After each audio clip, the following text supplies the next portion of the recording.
Hegel tenía una gran conciencia histórica, de la importancia de la historia. Sus planteamientos idealistas, etcétera, luego van a tener influencia en autores tan materialistas como Marx, precisamente por este lado histórico de su planteamiento. Es decir, a él la humanidad le importa en conjunto, en universal. Es todo lo contrario de esos pensadores que dan importancia al individuo.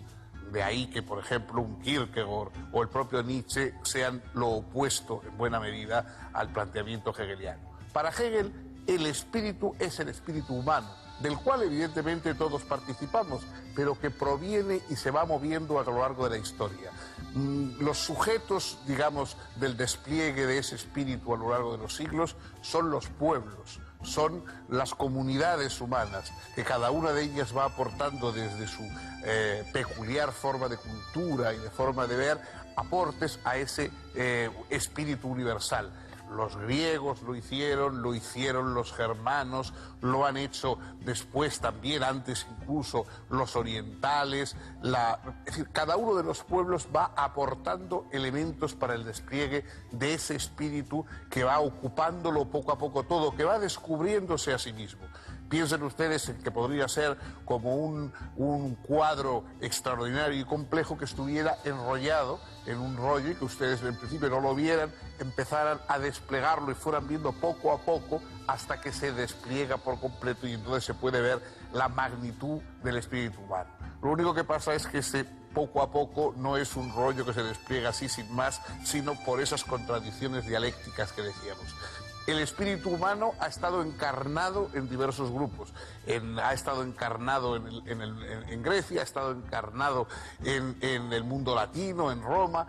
Para Hegel, en el mundo germánico, con la ley, con el Estado democrático, digamos, pero autoritario de Prusia y del mundo en que él vivía, eso había llegado a su fin. Ese Estado garantizador de libertades y de derechos, a pesar de que fuera a base de una estructura rígida y legalmente sólida, ese Estado es la más alta organización de la humanidad. Lo que el espíritu buscaba es un Estado en el cual todos los seres humanos pudieran convivir. Este fue la idea central, digamos, del pensamiento político de Hegel.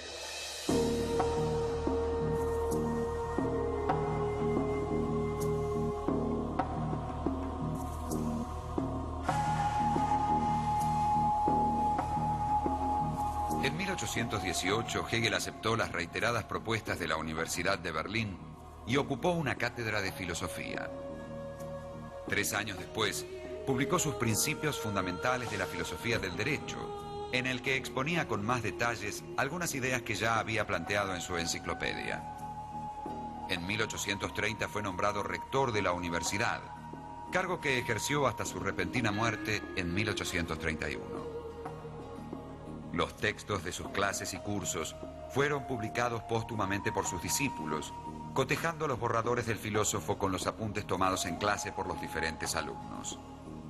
Así hemos podido conocer sus lecciones sobre historia de la filosofía, filosofía de la historia universal, estética y otros temas. El sentido global de la filosofía hegeliana sigue siendo materia de discusión. No cabe duda, por ejemplo, de que afirmó la identidad de la naturaleza humana con la divina, y así dijo que la verdad del cristianismo está en la figura de Cristo como hombre y Dios a la vez. Pero esa concepción fue interpretada en diferentes maneras. Para los llamados hegelianos de derecha, significaba que lo humano era nada menos que divino. Para los llamados hegelianos de izquierda, lo divino era nada más que humano. También en lo político cabe el desacuerdo. Para algunos, Hegel fue algo así como el filósofo oficial del Estado prusiano, a pesar de que en su filosofía del derecho propone un parlamentarismo al estilo británico y otras particularidades ajenas al régimen prusiano.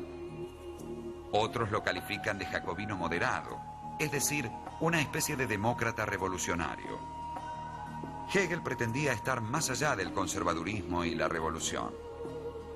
También pretendía estar más allá de teísmos y ateísmos, o de derechas e izquierdas. Pretendía describir cómo son las cosas, ¿cómo es el todo? Hoy puede parecernos que esas pretensiones son excesivas, pero lo cierto es que representan la síntesis más lograda de 2000 años de filosofía occidental, y que tanto el siglo XIX como el XX han permanecido bajo la sombra de su gigantesca figura.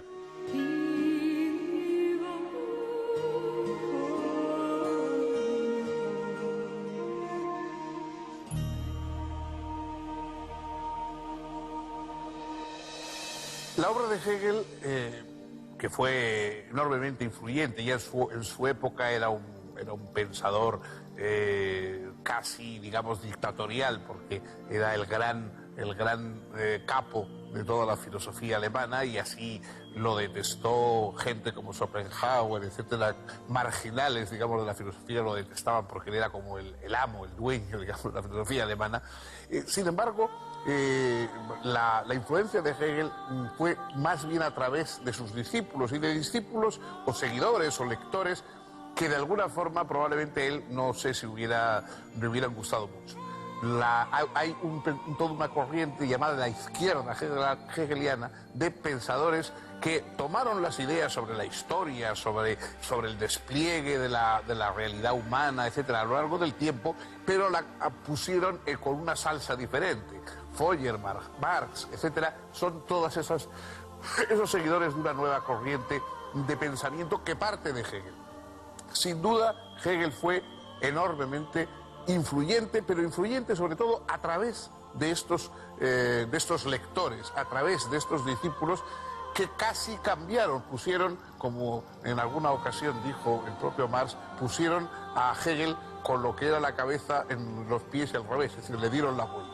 Ese darle la vuelta es lo que ha garantizado el que el esfuerzo teórico tan complejo, tan lleno de aspectos que es difícil resumir, sobre arte, sobre historia de la religión, etcétera, de Hegel, haya llegado y haya perdurado hasta nosotros como una influencia notable. Hasta aquí hemos llegado también nosotros hoy. El próximo día tendremos otro pensador, otra perspectiva, y esperamos que la misma compañía de ustedes.